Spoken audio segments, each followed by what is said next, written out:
Nightfall. The only time she could do this. Most of the parish is asleep, save for the few night watchmen. They don't patrol here, though. They don't expect anyone to be digging up a recently deceased paladin's grave in the wee hours of the morning.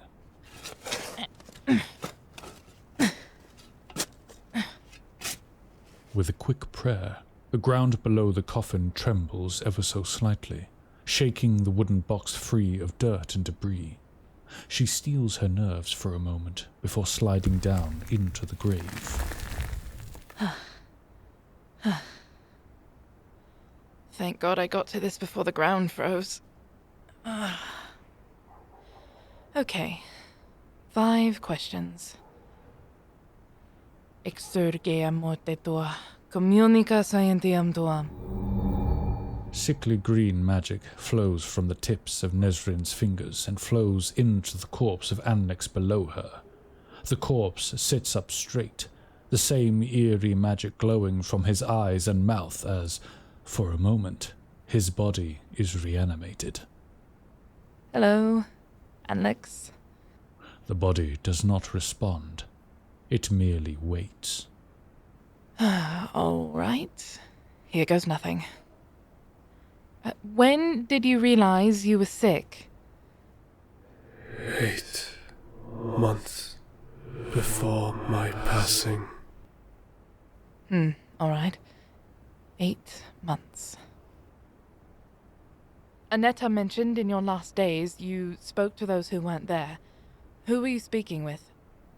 I spoke with my departed father and elder brothers.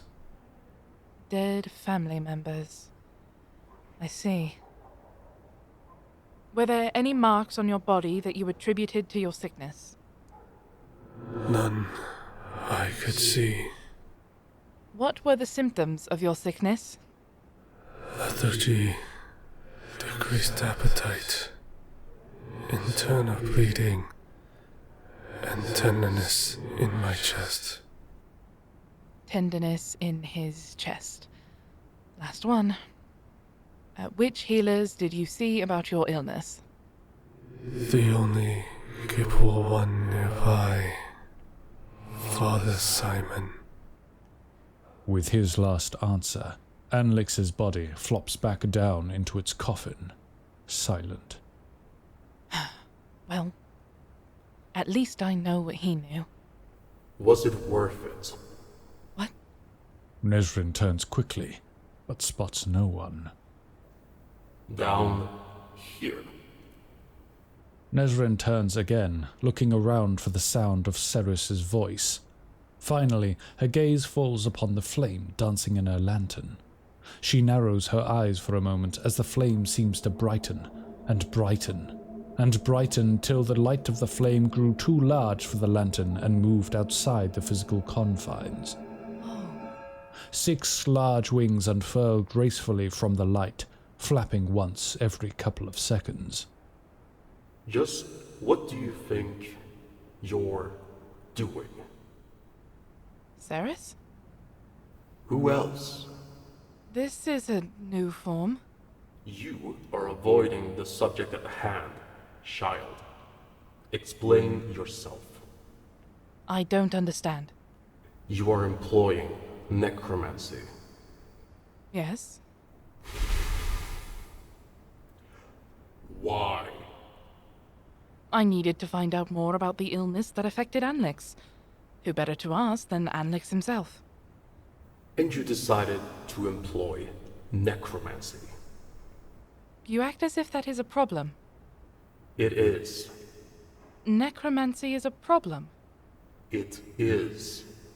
But, Ceres, any magic that intertwines itself with death is technically necromancy. Spare the dying is necromancy. Revivify is necromancy.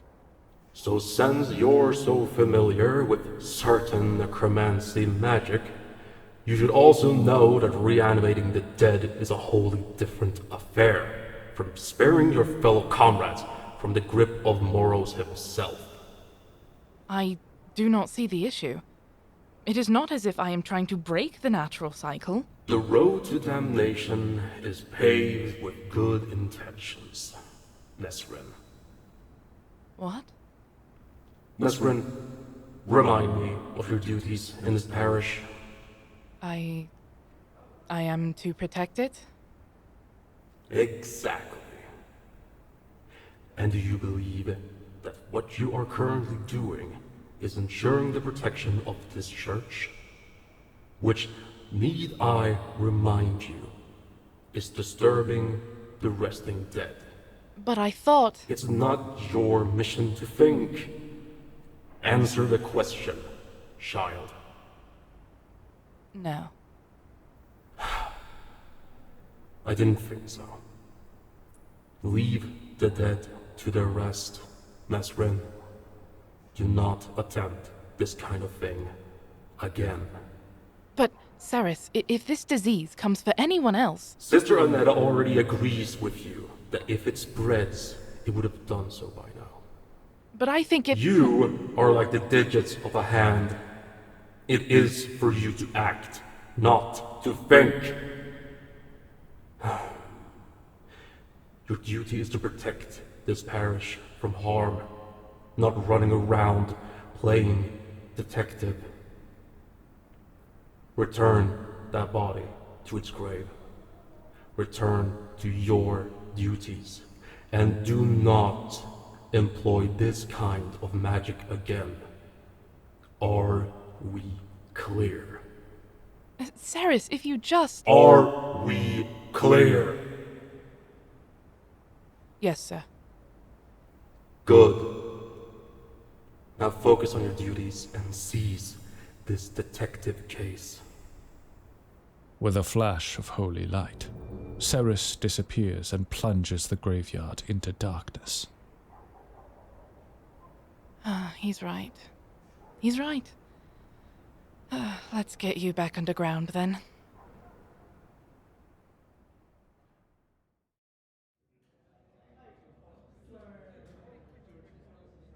Hello.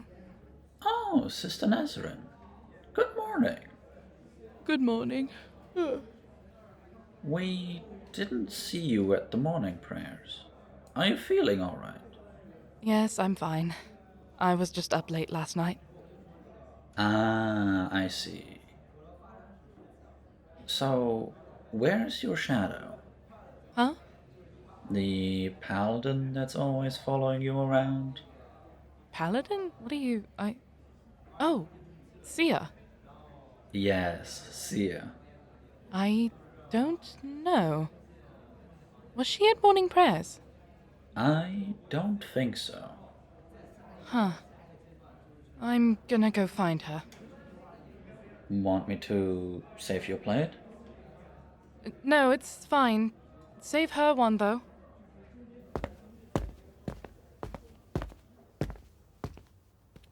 Siah? Siah? Hey, Siah. Buzz off.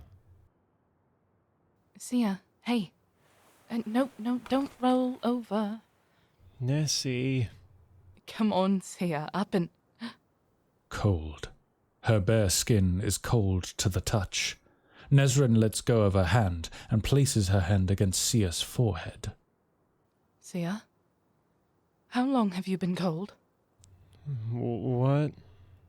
You're freezing. It's fall. Of course I'm cold. No, you are freezing. I'm not. Okay, come on, get up. We're going to see the father. Oh, fine. Just be... What, are you hurt? No, my chest. Just a little tender. Nesryn stops dead in her tracks. She stares at her friend with widened eyes, unsure if she heard her properly. What?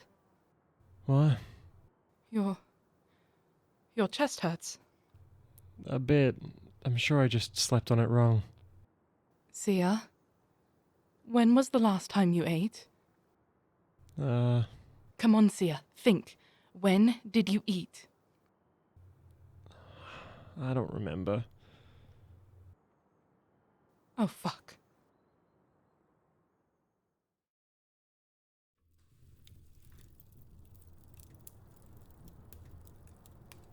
Father, I am telling you it is the same sickness. Are you absolutely certain, sister? Yes.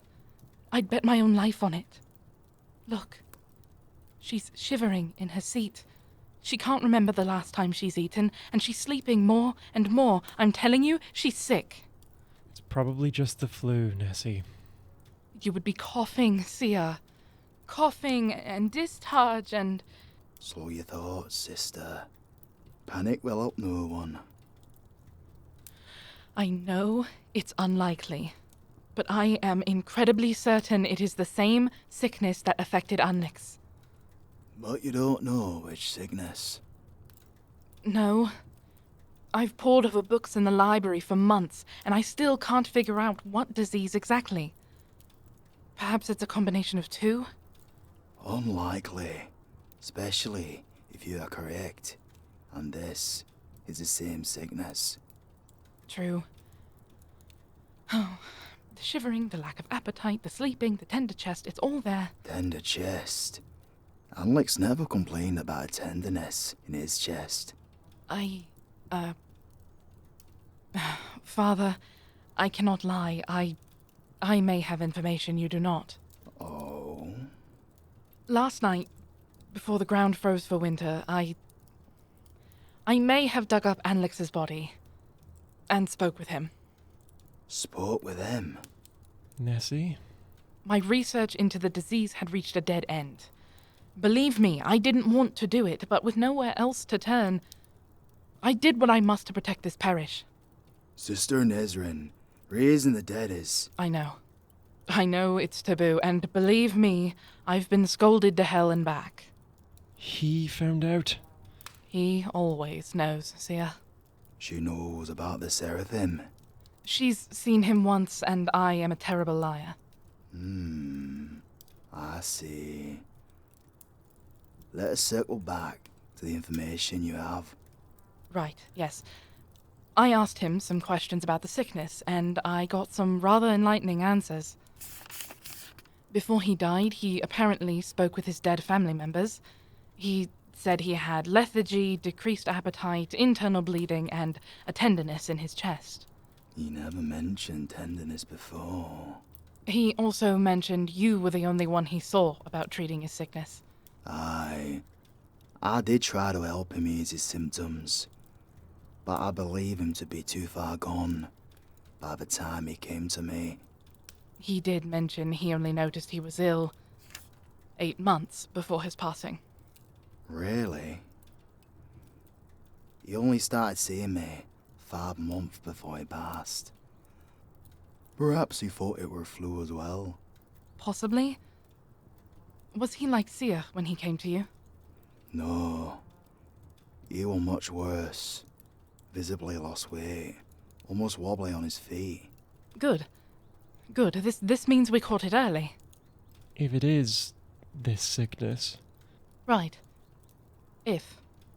Father Simon and Nesryn exchange a look. They both knew better. With the confirmation of Anlix himself, he was convinced. Siah must have the same affliction. Well, I can attempt to ease the symptoms for now. I may need to travel to the city to find more information. If she now has this sickness, then it is like nothing I have ever faced before. I can try the library again. Repeating one's actions over and over, expecting a different result, is definition of insanity. All right. But what can I do? Patientia et fide, sister. Father Simon gently places a hand over Siah's shoulder. As he begins to mutter a prayer, a soft warm light melts from his palm into her skin. For a moment, Siah doesn't react, but slowly a slight tinge of pink returns to her cheeks. Nesryn watches on with a deep frown. Patience never was her fortitude.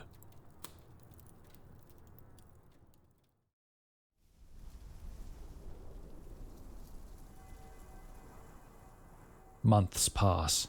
The ground freezes over, and snow coats the trails in and out of the parish. As the days swim by, Nesryn tries to remain steadfast.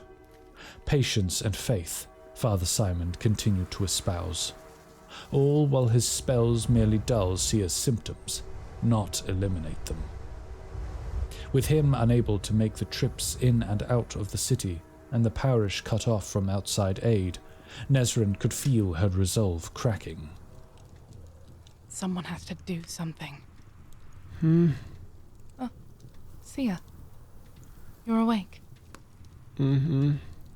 How are you feeling? Like I already want to go back to sleep. Eat something, and then I'll leave you alone. You sound like Mother Genevieve. That's a high honor. Here. It's just broth. It should be easy.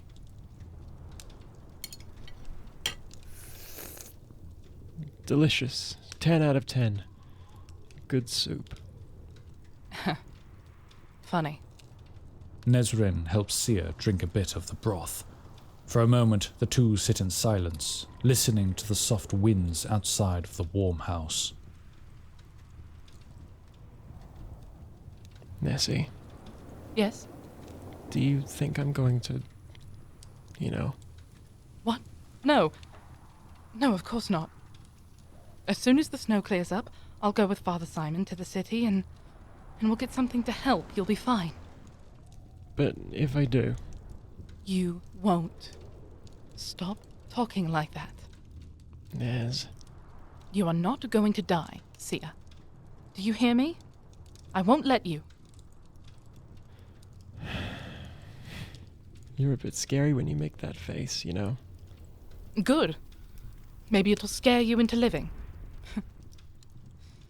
Come on. Finish your broth. Siah does what she is told, lightly sipping on the broth until she can't stomach any more. With a muttered prayer, Nesryn tucks her back into her makeshift bed and throws another log on the fire. She waits until Siah's breathing evened out into a soft rise and fall before slipping out of the warm house, determination lining her face.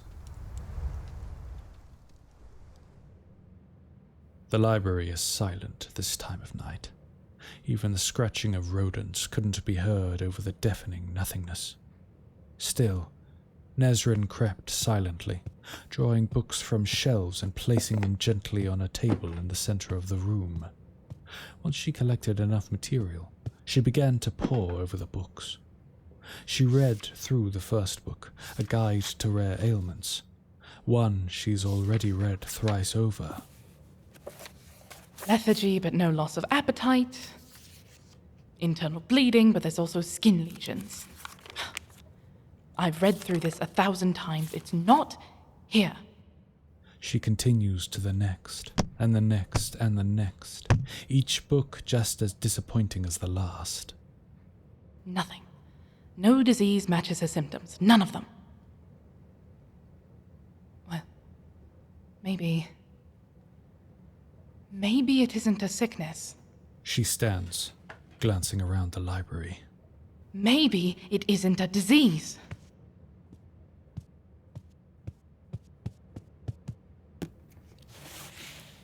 Curses or hexes.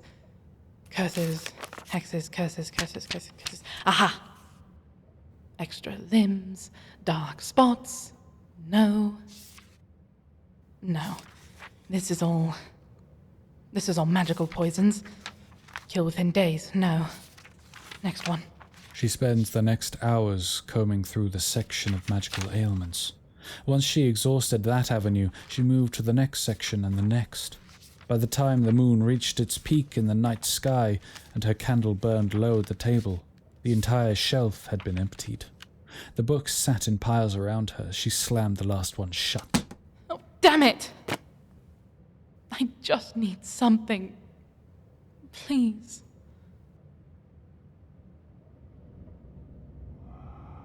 Nesryn whips around as the hair on her neck stands on end. She isn't alone. Hello?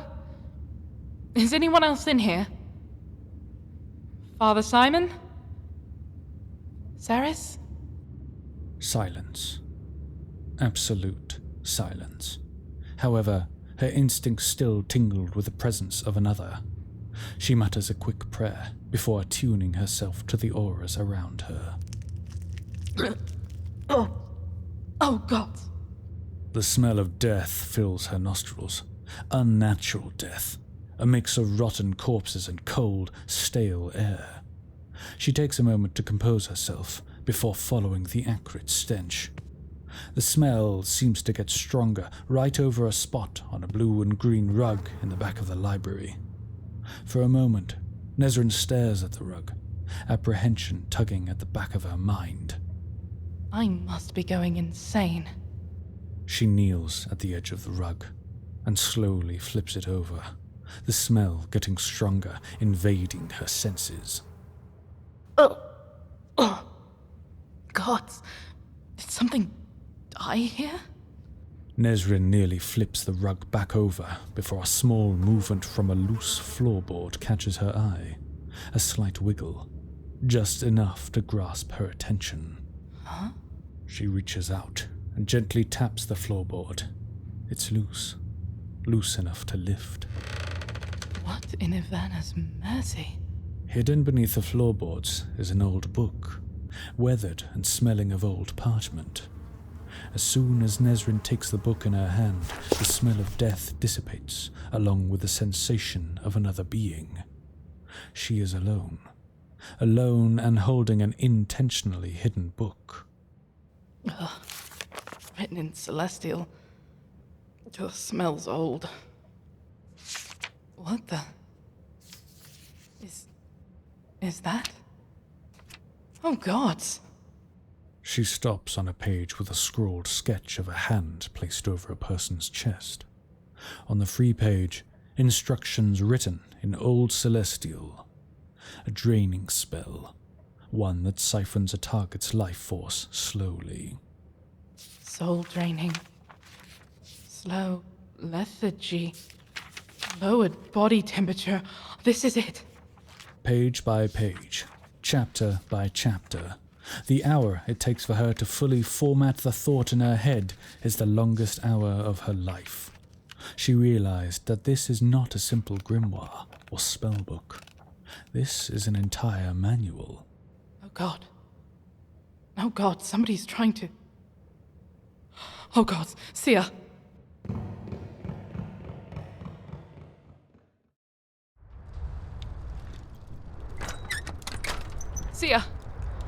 Siah, wake up. Siah? Siah's bed is empty, and the girl herself is nowhere to be found. Siah? Siah! No. Oh no.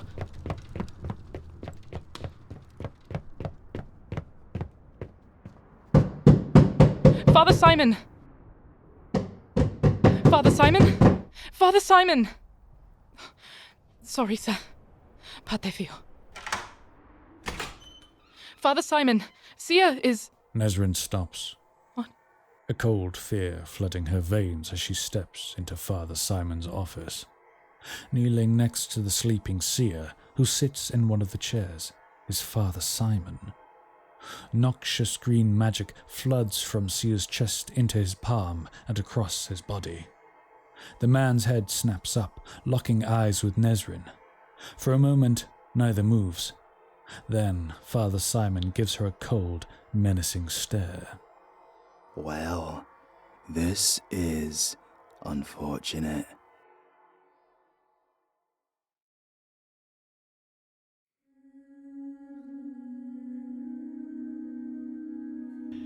Thank you for listening to Vita and Mortem. This series is created by Greenbriar and AngelsPurgatory in the universe of Galamora, created by Makeshift Mousepad. This episode featured SignpostStories as the narrator, Greenbriar as Nesryn Ilkhan, Streaky Audios as Anlix the Paladin, AngelsPurgatory as Ceres, YaschaThePanda as the church member, DropDownBear, that's me, as Siah, and ScytheAudio as Father Simon. This episode was edited by Greenbriar and SignpostStories. Artwork for Vita ad Mortem was drawn by Death's Kitty. Music is provided by Epidemic Sound. Thank you for listening.